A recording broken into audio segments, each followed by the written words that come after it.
Most of the time we buy key limes at the store is green because they picked it green is unripe. This is what a ripe key lime looks like. And it has more juice. I have almost 300 potted plants in my backyard and vegetables all over. It started off with one basil plant, and then a tomato plant, and then green beans, and then zucchini. We only buy things that we cannot grow or make.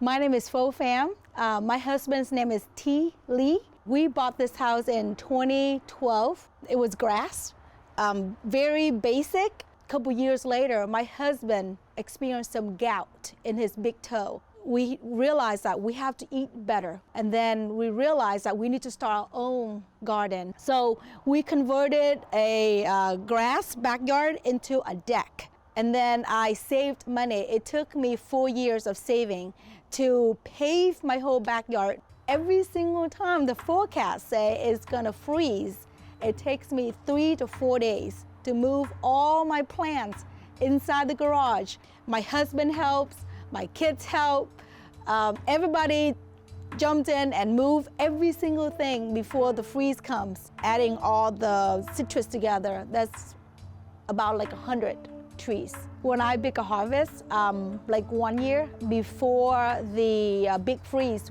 before 2021, the year of 2020, our lemon tree, or Myers lemon tree in the ground, had about 400 lemons.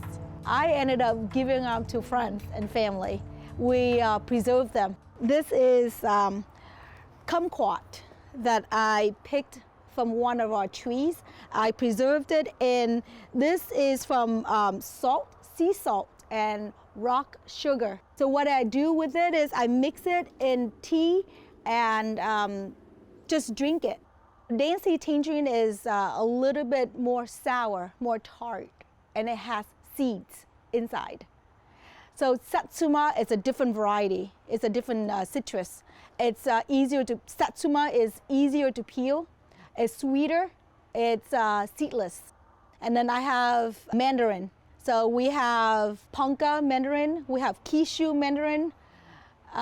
We have clementine. We have honey mandarin. We have lots of calamodan trees. It's sour, but it's a little bit mild than a lime or a lemon. And the rind is not as bitter. And lots of guavas. I have, I think, close to 75 to 78 guava trees. And among those, I think they are about 10 varieties, 10 to 12 different varieties of guava. So this one right here is called a Taiwanese watermelon pink guava. And I'm gonna cut it to show you that it looks just like a watermelon once we cut it, okay?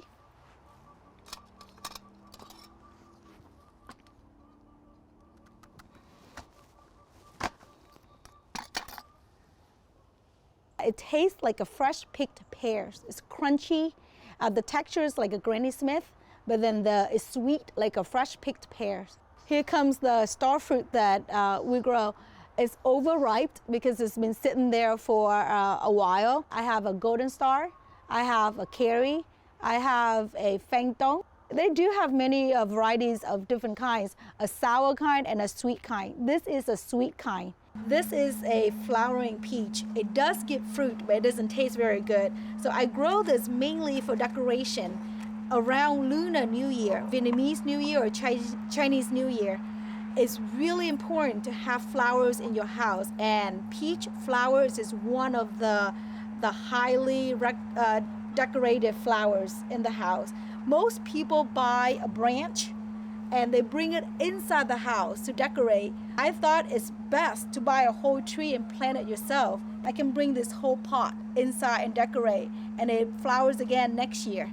Each fruit ripes at different time. For example, peach ripes around July. That's our peach tree. Every single peach tree ripes differently. Ours ripes around July, starting around July 4 all the way until August. So we pick out the ones that are ready and we eat it.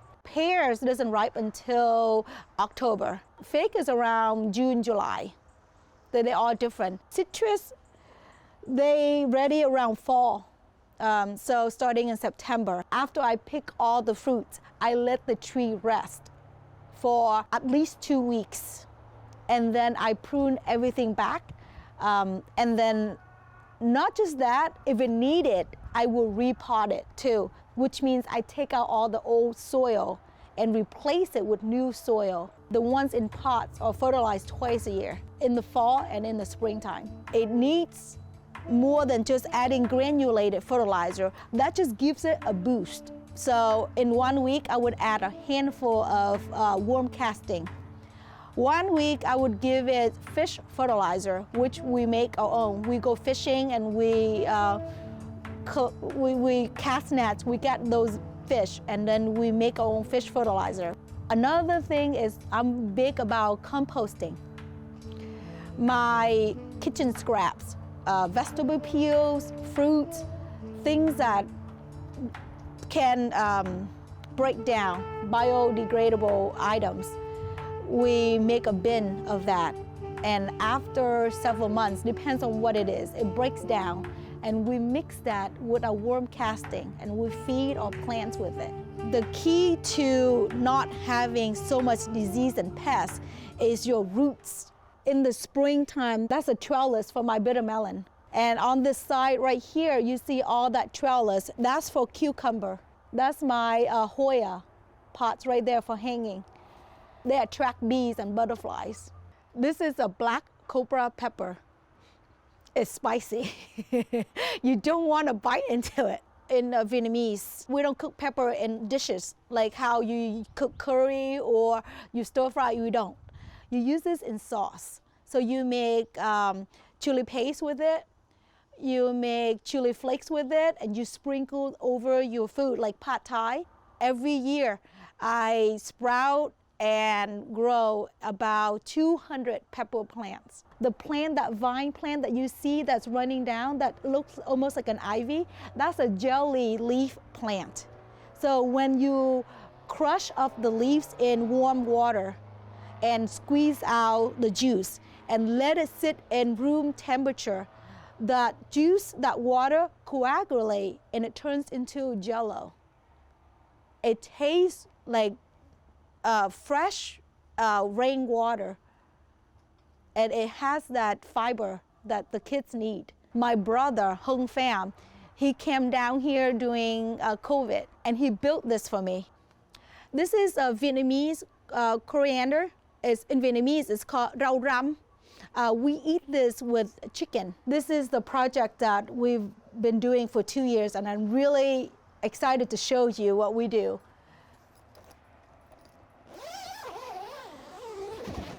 We grow our own mushrooms. This is king blue oyster mushrooms. The biggest that comes out of this is teaching my kids where foods really come from. They need to come out and work and taste their sweat. I come all the time, labor of love. Another thing is I don't have any gym membership. All this moving the pots in and out, lifting bags, squatting, moving around. It's really healthy and being outdoor. And another thing is the taste. You cannot beat that taste of a fresh picked guava. I do work full-time, by the way. After I drop off the kids at school, I come home, come out here, and that lasts about anywhere from 1 hour to 2 hours in the garden. And go get changed and go to work.